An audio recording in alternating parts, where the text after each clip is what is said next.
আমার নাম রাসেল। আমার বাড়ি নরসিংদী জেলা মাধবদী থানা, ইউনিয়ন পাইকারস্তর। তো গ্রামের নাম সুনপাড়া বলা হয় আর কি।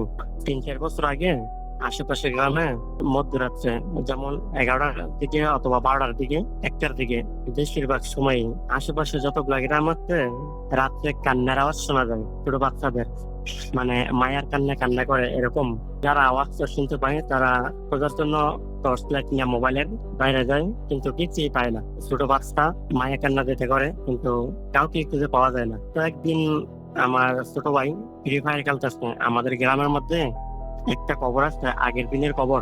কবরের পাশে আর কি, এই কবরের উপরও ছোট ছোট 10-12 বছরের বাচ্চারা বসে বসে ফ্রি ফায়ার খেলতো আর কি। তো একদিন তারা এরকম কান্নার আওয়াজ শুনে সড়কের পাশে রাস্তা, যেটা সরকারি রাস্তা, তো এই সড়কের পাশে কান্নার আওয়াজ শুনতে পাচ্ছিল।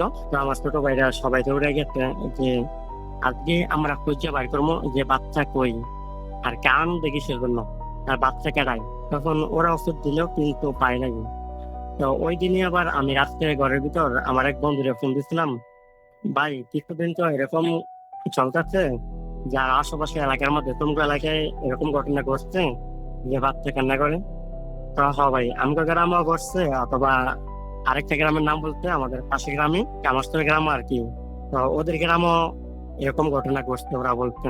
মানে আমরা যখন ওই যে কান্নার কথাগুলো বলতেছিলাম যে বাচ্চা কান্না করে, আমার ফ্যামিলির মধ্যে আমার স্ত্রী, আমার ভাই, আমার ছোট বোন, তো সবাই একসাথে এই বিষয়ে আলোচনা গিলে করছিলাম।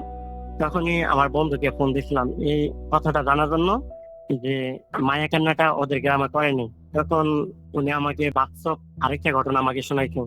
উনি আমার ফোন দিয়ে করলে তাহলে বাস্তব ঘটনা শুনেন।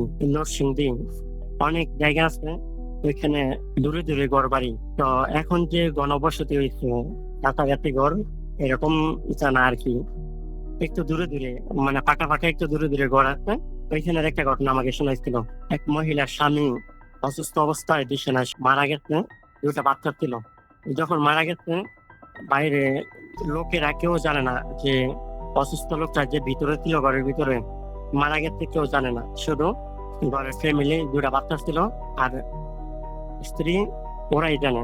কিসব এরকম কিছু বলে না, এরকম কিছু আর কি মানুষের রূপ নিয়ে বলতেছে, সত্যি যেহেতু চাচা মারা গেছে, তো এখন এত রাত্রে কি করবেন, বাচ্চা দুইটা নিয়ে আপনি পাশের বারান্দায় পাশের রুমে যান, আর আমি চাচার লাভ থেকে পাহারা দিই।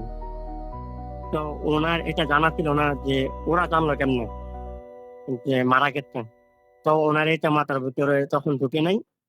তারপরে উনিও সরল মনে বিশ্বাস করা যে জায়গা দিচ্ছে। তো আমি বাচ্চা দুটা নিয়ে পাশের রুমে থেকে আপনি লাস্টের পাশে বসে পাহারা দিন, তো সকালবেলা মানুষকে জানাবো। তখন ঘরে আসলো মহিলা, বাচ্চা দুইটা নিয়ে পাশের রুমে গেল। যাওয়ার পরে যখন ওই যে মানুষ রূপী জানোয়ার থাকলো, যে পিশাচ, তখন ওটা বলছে, চাচি তো আপনি বাতিটা অফ করে পাশের রুমেই ঘুমিয়ে থাকেন, বাতিটা অফ করে দেন। যেখানে লাচ্চা, যেটা পাহারা দেওয়ার কথা ছিল, যে পিসাচটা খাইতেছে, লাচ্চা খাওয়ার আওয়াজ হইতেছে, তখন মহিলা একটু উকি দিয়ে দেখতে পারলো যে ওনার স্বামীকে মানুষ রূপে যে পিসাচটা ছিল, জানোয়ারটা, লাশ খাইতেছে। তখন উনি তো ভয় পেয়ে গেছে গা। তো বাচ্চা দুইটাকে এখন নিয়ে রুম থেকে বাইরে হওয়ার কোনো সিস্টেম নাই। উনি কৌশল করলো, একটা বাচ্চাকে শরীরে চিমটে দিল, বাচ্চা কান্না করলো। তখন ওই যে পাশের রুমে যেটা লাশ খাইছিল পিশাচ জানোয়ার, তো ওইটা বললো, বাচ্চা কান্না করে কেন চাচ্ছি? তখন বললো, বাচ্চাটা প্রস্তাব করবো, বাইরে যাইতে হইব একটু। তো ওই দরজা দিয়ে, মানে 2 রুমের 2টা দরজা ছিল, তখন ওই দরজা দিয়ে বাইরে বাইরে হইলো। বাইরে বাইরে হওয়ার পরে বাচ্চা দুইটাকে নিয়ে দৌড়াতে দৌড়াতে পাশের রুমে যে একটু দূরে দূরে বাড়ি ছিল, এক বাড়িতে পৌঁছেছে। যখন রুমেও চলে গেছে, তো ওই যে জানোয়ার পিশাচ যেটা মানুষ রূপে আসছিল, রাস্তা খাইছিল, ওদের দৌড়ে গেছে। দৌড়ে যাওয়ার পরে যে বাড়িতে, যে বাসায় উঠছিল, পাশের বাড়িতে একটা বাসা, তখন বলতেছে আপনাদের বাড়িতে 2-3টা মানুষ হচ্ছে, 2টা বাচ্চা নিয়ে।